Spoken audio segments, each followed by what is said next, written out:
The former Chief Justice made it a point to say that the Supreme Court is not meant to act like the political opposition. We in the political opposition don't need the Supreme Court to do our job. We are not asking it to. Where judges would rely on private conversations with God to write judgments, rather than on objective logic, on reasoning, and on the law and the Constitution. Unlike poor Justice Lohia, who's resting in peace long before his time. Trinamool കോൺഗ്രസിന്റെ തീപ്പൊരി M P Mahua മൊയ്ത്രയുടെ കഴിഞ്ഞ ദിവസത്തെ parliament പ്രസംഗത്തിലെ ചില പ്രസക്ത ഭാഗങ്ങളാണ് നിങ്ങൾ കേട്ടത്. കഴിഞ്ഞ ദിവസം പാർലമെന്റിൽ ഭരണഘടനയുടെ 75ാം വാർഷികവുമായി ബന്ധപ്പെട്ട പ്രത്യേക ചർച്ചയിൽ തൃണമൂൽ കോൺഗ്രസിനെ പ്രതിനിധീകരിച്ച് സംസാരിച്ചത് മഹുവ മൊയ്ത്ര ആയിരുന്നു. പ്രസംഗത്തിലുടനീളം പതിവ് പോലെ മോദി സർക്കാരിനെയും നരേന്ദ്രമോദിയെയും മാത്രമല്ല മഹുവ മൊയ്ത്ര കടന്നാക്രമിച്ചത്. മഹുവ മൊയ്ത്രയുടെ വിമർശനങ്ങൾ ഏറ്റവും ശക്തമായി ഏറ്റുവാങ്ങേണ്ടി വന്നത് സുപ്രീം കോടതി മുൻ ചീഫ് ജസ്റ്റിസ് ആയിരുന്ന DY ചന്ദ്രചൂഡിനാണ് എന്ന് പറയേണ്ടിയിരിക്കുന്നു.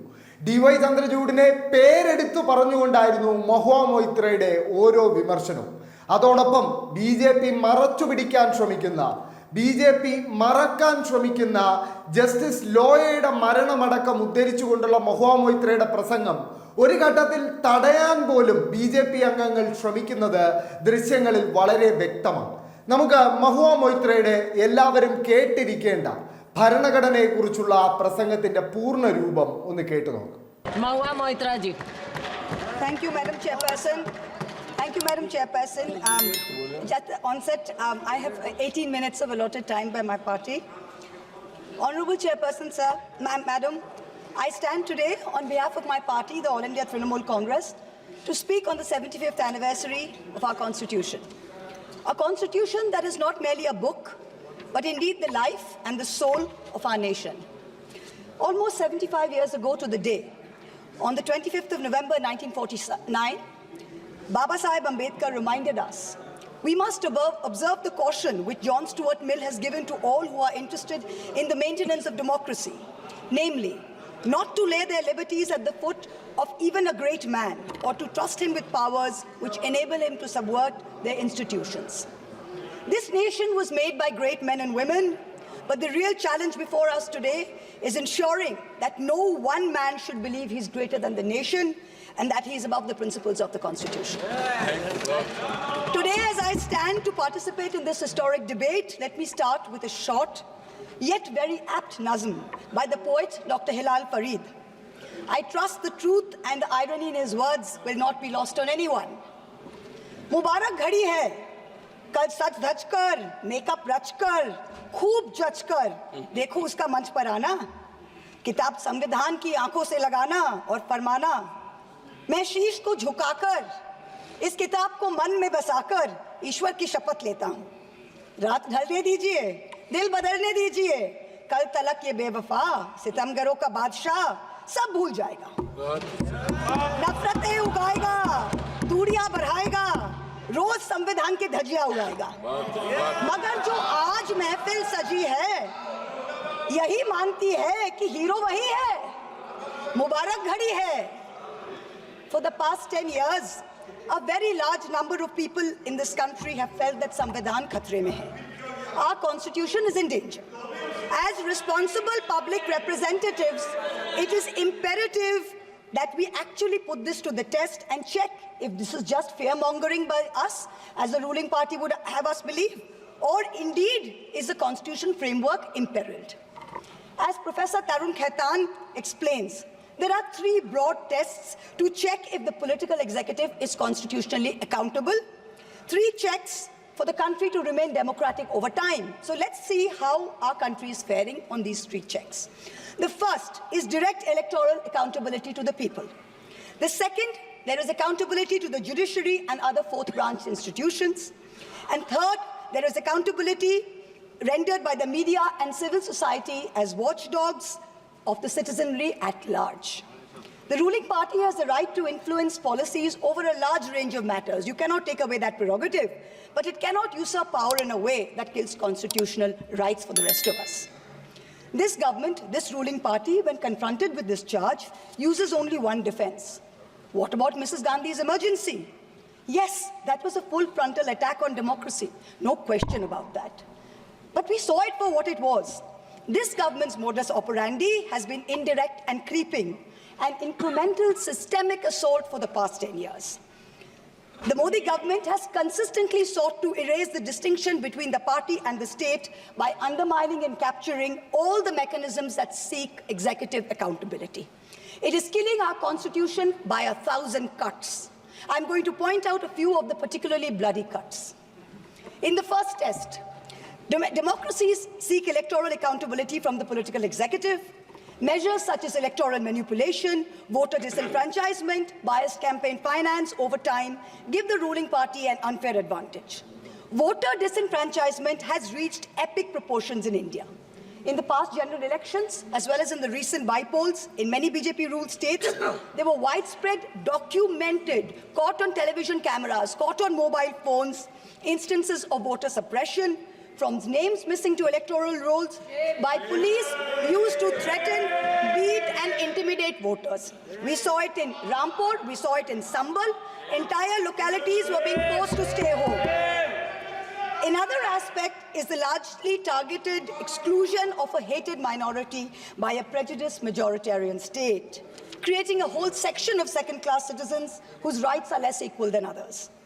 This government brought in a discriminatory Citizenship Amendment Act that is openly violative of the fundamental right to equality before law.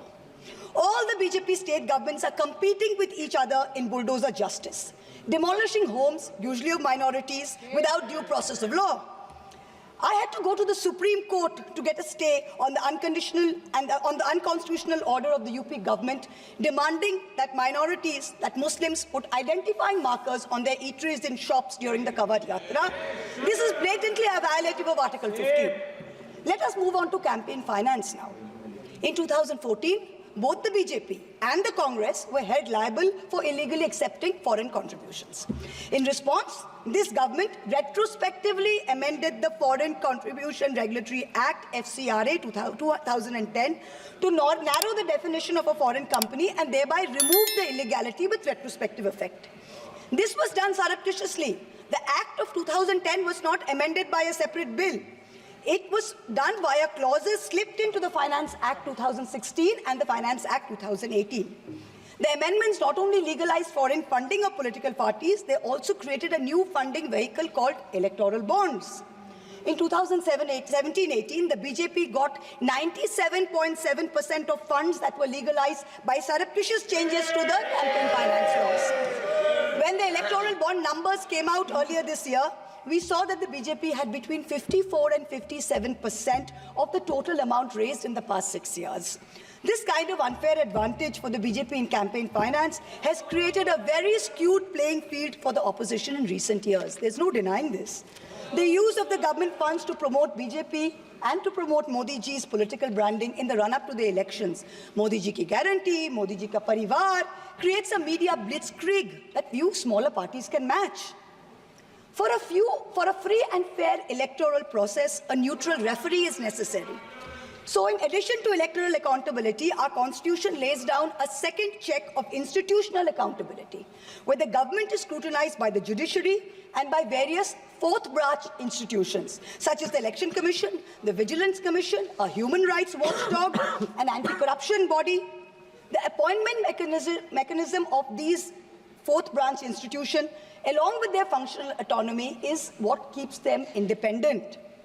What has this government done? This government willfully defied the spirit of the Supreme Court ruling on the Election Commission's independence by replacing the Chief Justice of India on the selection committee with a government-appointed minister. So you have a 2-to-1 majority. Prior to Modi ji becoming Prime Minister, how often did we hear of an election commissioner not filling their full term? Ever since this government has come in, 2 election commissioners have inexplicably quit before their terms have ended. The 2024 elections saw egregious violations of the Model Code of Conduct by the BJP, and specifically by the Prime Minister, which an eager and compliant commission blatantly ignored.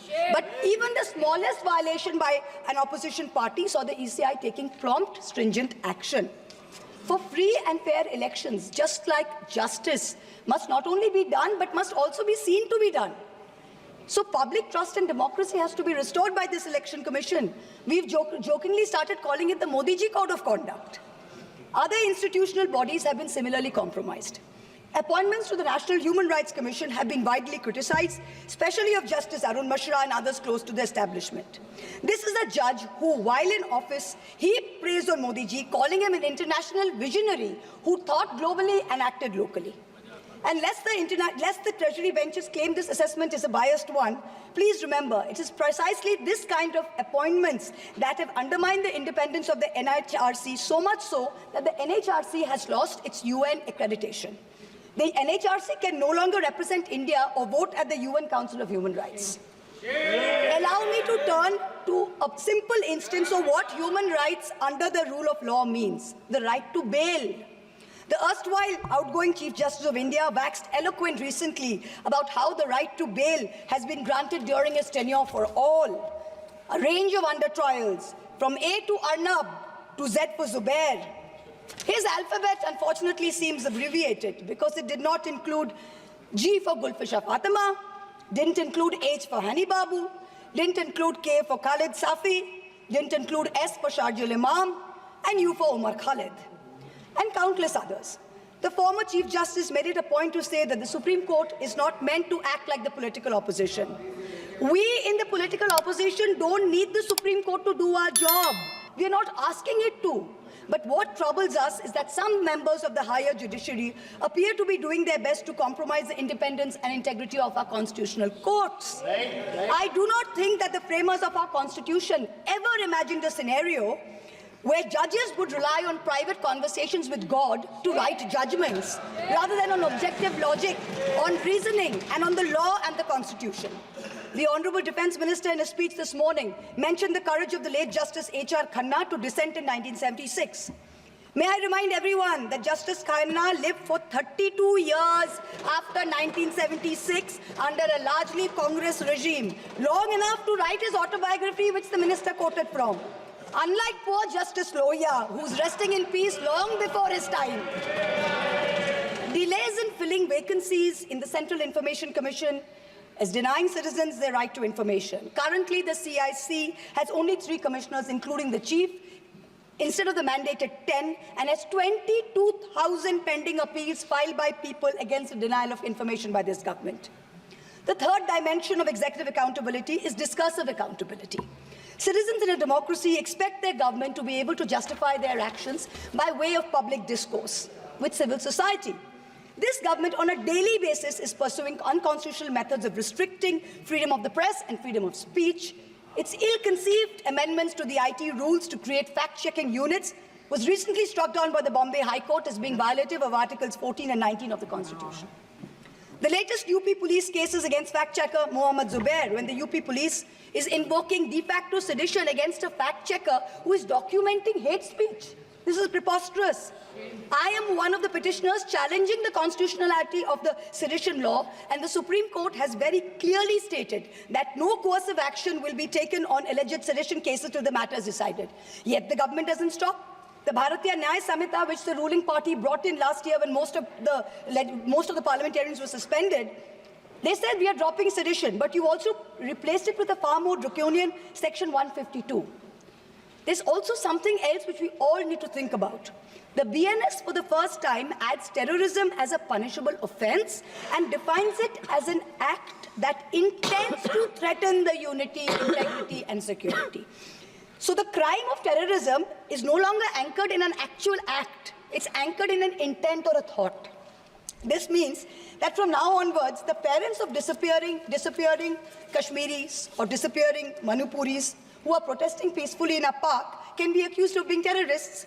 What they do or do not do in that park while they assemble is besides the point. As long as a police officer is convinced that they have the intent to do something, they can be terrorists. This makes terrorism a thought crime. Madam Chairperson, this is closer to the letter and spirit of the dystopian reality in George Orwell's 1984 than it is to the Constitution of India. Let me turn to how the policy of 1,000 cuts has damaged our institutions. Institutions like the Enforcement Directorate and the CBI have turned into extortionist departments for the government.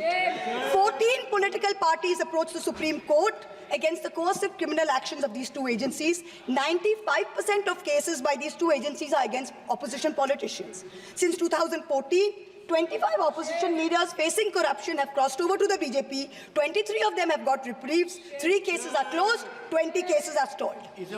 For years, the CBI was used to put pressure on NDTV and its promoters via a bogus case. Now that the channel's been captured, it's been sanitized, CBI says that there was never any case to start with. Airports and large infrastructure have been captured by crony capitalists by similar misuse of the ED and the CBI. In a cooked-up case against me, the CBI is wasting precious time and resources looking for a scarf and lipstick that a friend gifted me. These actions have cost India the first ever human rights violation by the Interparliamentary Union in Geneva, the global body governing all national legislatures.